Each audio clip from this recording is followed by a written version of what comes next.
এই রং তুলি আর পদ্ম ফুল দেখে আমার একেবারে সরস্বতী পুজোর কথা মনে পড়ে যায়।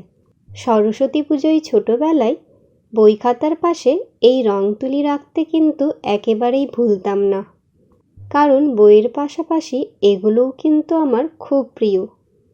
আর আমার ডিআইওয়াই করা দেখে এটা নিশ্চয়ই তোমরা ভালোভাবেই জানো যে রং তুলি আমার কতটা প্রিয়।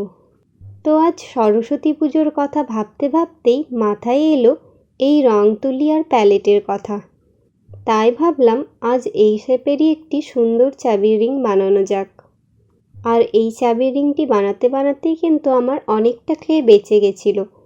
তাই সরস্বতী পুজোর আরেকটা স্পেশাল জিনিস মানে পদ্ম ফুল আর পদ্ম পাতার কথা মাথায় এলো।